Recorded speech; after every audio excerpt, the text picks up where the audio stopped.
Important खबर आ रही है। सेना की तरफ से यहाँ पर एक बड़ी भर्ती का फैसला लिया जा रहा है और आज खुद यहाँ पर रक्षा मंत्री राजनाथ सिंह जी ने एक नई स्कीम का लॉन्च किया है जिसका नाम है अग्निपथ। मेरे सहयोगी प्रकाश प्रियदर्शी जुड़ रहे हैं मेरे साथ अब दिल्ली से सीधा, उनसे जानते हैं इसके डिटेल। प्रकाश, किस तरह के प्लान हैं सरकार के इस अग्निपथ स्कीम से और आखिर मंशा क्या है इसके पीछे, अगर ये समझ सकें तो।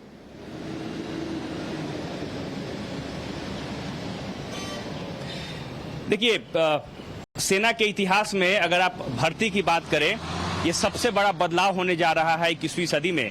और इस योजना के जरिए सरकार ये चाहती है कि जो पूरा का पूरा प्रक्रिया है उसमें बदलाव हो और सबसे ज्यादा इंपॉर्टेंस इस बात पर रखा गया है कि नई टेक्नोलॉजी आए और उस सभी लोग जो कि सेना में भर्ती होने की मंशा रखते हैं, खासकर यूथ, उनको मौका दिया जाए। और उसको ध्यान में रखते हुए अग्निपथ स्कीम लॉन्च किया गया है और जो लोग इस स्कीम के तहत जिनकी भर्तियां होंगी उन्हें अग्निवीर कहा जाएगा।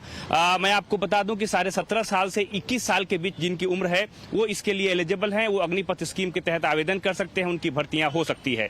करीब करीब पहले साल में 46,000 अग्निवीर की वैकेंसी है, उनकी भर्ती होगी और 90 दिन के अंदर इस प्रक्रिया की शुरुआत जो है वो कर दी जाएगी। पहले मैं इसके फीचर्स बता दूं। पहले साल में करीब 4,76,000 रुपए का पैकेज है जो कि चौथे साल तक 6,92,000 रुपए के आसपास जाएगा।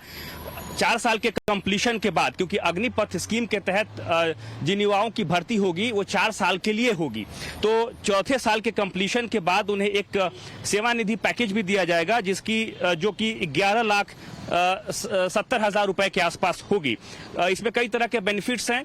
सरकार पेंशन का फायदा भी इसमें देगी, पीएफ भी कटेगा। साथ ही साथ ये जो है, ये जो सेवानिधि पैकेज है वो टैक्स एग्जेम्प्टेड होगा, कोई टैक्स उनको नहीं देना होगा। 4 साल पूरा होने के बाद ये विकल्प होगा कि जो भी अग्निवीर हैं वो सेना में रेगुलर भर्ती के लिए आवेदन कर पाए। सरकार जितने भी अग्निवीर की अपॉइंटमेंट करेगी उसमें करीब 25% के आसपास जो अग्निवीर होंगे उन्हें सेना में रेगुलर तौर पर रख लिया जाएगा।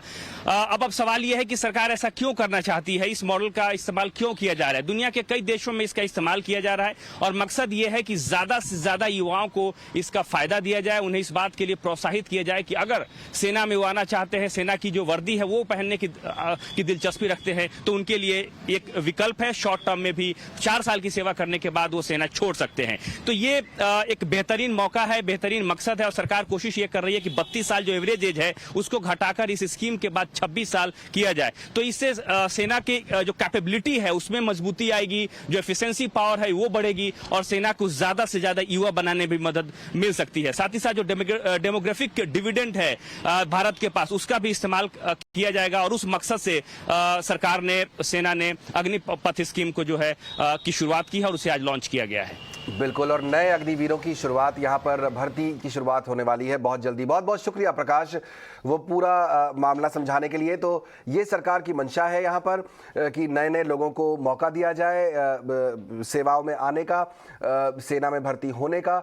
और जिस तरह प्रकाश समझा रहे थे पूरी डिटेल कि 4 साल तक आप काम कर सकते हैं, उसके बाद आपके पास अपॉर्चुनिटी है कि आप लंबे समय तक सेना में रुकना चाहते हैं या नहीं। तो सरकार की तरफ से काफ़ी बड़ा और अहम कदम यहाँ पर लिया गया है।